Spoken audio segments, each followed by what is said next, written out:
ಇವತ್ತಿನ ಮತ್ತೊಂದು ವಿಶಿಷ್ಟವಾದ ಖಾದ್ಯ ನಾಟೋಡಿ ಪಲ್ಯ. ಇದಕ್ಕೆ ಬೇಕಾದಂತಹ ಸಾಮಗ್ರಿಗಳು: 2 ಮೆಂತ್ಯ ಸೊಪ್ಪು ಕಟ್ಟು ಚೆನ್ನಾಗಿ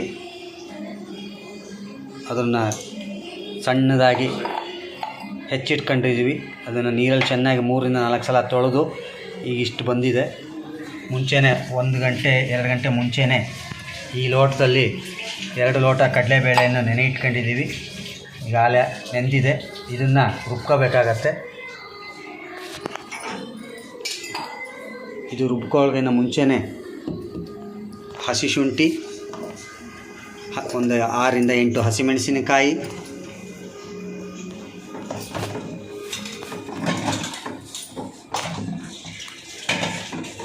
ಈಗ ಕಡಲೆಬೇಳೆ ನೆನೆಸಿಟ್ಕೊಂಡಿದ್ದೀವಿ. ಅದ್ರ ಜೊತೆಗೆ ರುಬ್ಬಕ್ಕೆ 6 ರಿಂದ 8 ಹಸಿಮೆಣಸಿನಕಾಯಿ, 1 ಗಾತ್ರದಷ್ಟು ಹಸಿ ಶುಂಠಿ, ಕರಿಬೇವು, 1 ಟೇಬಲ್ ಸ್ಪೂನಷ್ಟು ಜೀರಿಗೆ ಹಾಗೂ ಹಸಿ ಕೊಬ್ಬರಿ ಇವೆಲ್ಲವನ್ನು ಮೊದಲನೇದಾಗಿ ಮಿಕ್ಸಿಗೆ ಹಾಕೋಬೇಕು ರುಬ್ಬೋಕ್ಕಿಂತ ಮುಂಚೆ. ಯಾಕಂದರೆ ಇವಾಗ ನಾವು ಹೇಳಿದಂಥ ಪದಾರ್ಥಗಳೆಲ್ಲ ಮಿಕ್ಸಿ ಮಾಡ್ಕೊಂಡಿದ್ದೀವಿ. ಈಗ ಇದಕ್ಕೆ ಸ್ವಲ್ಪ ಕಡಲೆಬೇಳೆನ ಮಿಕ್ಸ್ ಮಾಡ್ಕೋಬೇಕು. ಈಗ ಒಂದು 3 ರಿಂದ 4 ಹಿಡಿಯಷ್ಟು ಮುಂಚೆ ಏನು ರುಬ್ಕೊಂಡಿದ್ವಿ ಆ ಮಿಶ್ರಣದೊಳಗಡೆ ಈಗ ಕಡಲೆಬೇಳೆ ಹಾಕ್ಬಿಟ್ಟು ರುಬ್ತೀವಿ. ಉಳಿದಂತಹದನ್ನು 2ನೇ ಬಾರಿಗೆ ರುಬ್ಕೋಬೇಕಾಗತ್ತೆ. ಈಗ ಹಸಿ ಶುಂಠಿ, 8 ಹಸಿಮೆಣಸಿನ್ಕಾಯಿ, 1 ಸ್ಪೂನ್ ಜೀರಿಗೆ, ಕರಿಬೇವು, ಕೊತ್ತಂಬರಿ ಹಾಗೂ 2 ಲೋಟ ಮುಂಚೆನೇ 2 ಗಂಟೆ ಮುಂಚೆ ನೆನೆಸಿಟ್ಟಿದ್ದಂತಹ ಕಡಲೆಬೇಳೆ ಎಲ್ಲವನ್ನು ಮಿಶ್ರಣ ಮಾಡಿ ಇಟ್ಕೊಂಡಿದ್ದೀವಿ. ಈಗ ಮೊದಲನೇದಾಗಿ ಈಗ ಬಾಣಲೆಯಲ್ಲಿ 1 ತೌಲಿ ಎಣ್ಣೆ. ಈಗ ನಾವು ಮಾಡೋ ಹೊರಟಿರುವ ಖಾದ್ಯ ಬಳ್ಳಾರಿ ಜಿಲ್ಲೆಯ ಹರಪನಹಳ್ಳಿ ತಾಲೂಕಿನ ಪ್ರಸಿದ್ಧವಾದ ಖಾದ್ಯ ಮಾಟವಾಡಿ ಪಲ್ಯ. ಈಗ ಒಗ್ಗರಣೆಗೆ ಮೊದಲನೇದಾಗಿ ಎಣ್ಣೆ ಕಾಯಕ್ಕಿಟ್ಟಿದ್ದೀವಿ. ಅದಕ್ಕೆ ಸಾಸಿವೆ,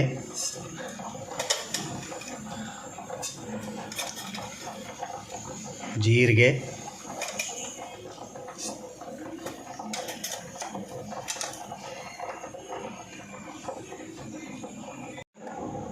ಕಡಲೆಬೇಳೆ, ಉದ್ದಿನಬೇಳೆ,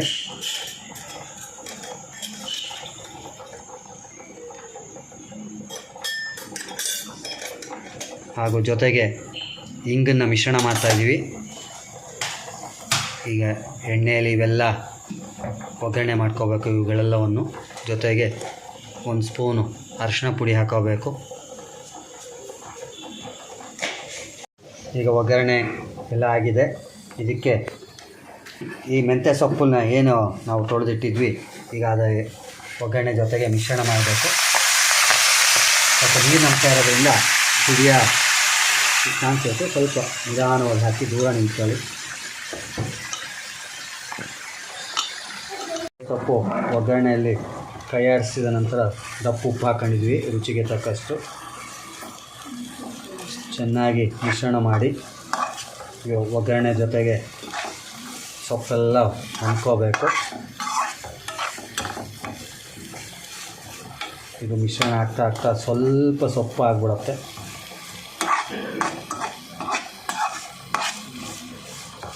ನೀವು ಕೂಡ ಮನೆಯಲ್ಲಿ ಮಾಡಿ ನೋಡಿ, ಚೆನ್ನಾಗಿ ಬರುತ್ತೆ.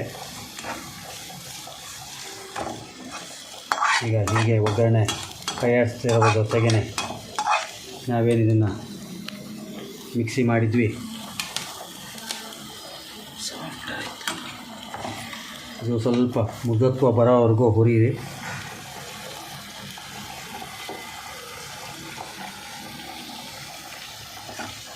ಸ್ವಲ್ಪ ಸೊಪ್ಪು ಬೆರೆತು ಮೆತ್ತಗಾಗಬೇಕು, ಹಣ್ಣು ಥರ ಆಗಬೇಕದು.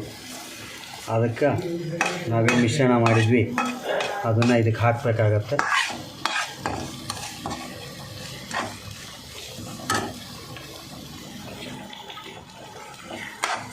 ಈಗ ಸ್ವಲ್ಪ ಫ್ಲೇಮ್ ದೊಡ್ಡದಾಗಿ ಇಟ್ಕೊಂಡಿದ್ದೀನಿ.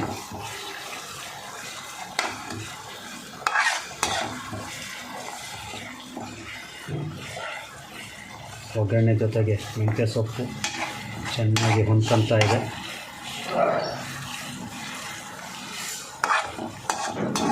ಸ್ವಲ್ಪ ಚೆನ್ನಾಗಿ 1-2 ನಿಮಿಷ ಬೆಂದ್ಬಿಟ್ರೆ ಮೆತ್ತಗಾಗತ್ತೆ. ಈಗ ಏನು ನಾವು ಮಿಕ್ಸಿ ಮಾಡಿದ್ವಿ ಅದು ನಿಧಾನವಾಗಿ ಆ ಬಾಣಲಿಗೆ ಒಗ್ಗರಣೆ ಜೊತೆಗೆ ಹಾಕಿ ಎಲ್ಲವನ್ನು ಮಿಕ್ಸ್ ಮಾಡಬೇಕು.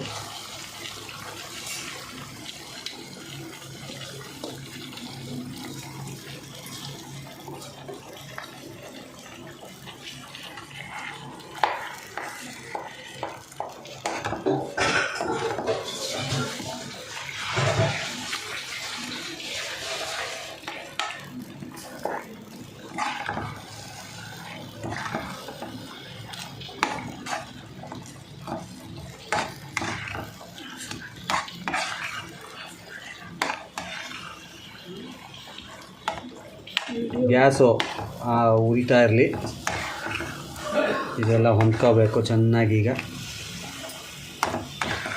ಹೊಂದ್ಕೊಂಡು ಗಟ್ಟಿಯಾಗತ್ತೆ. ಕೊನೆಯದಾಗಿ ವೀಕ್ಷಕರೇ, ಇದು ರೊಟ್ಟಿ, ಚಪಾತಿ, ಅನ್ನಕ್ಕೆ ಮಿಶ್ರಣ ಮಾಡ್ಕೊಂಡು ಸೇವಿಸ್ಬೋದು. ಮಕ್ಕಳು ಕೂಡ ಇಷ್ಟ ಆಗತ್ತೆ.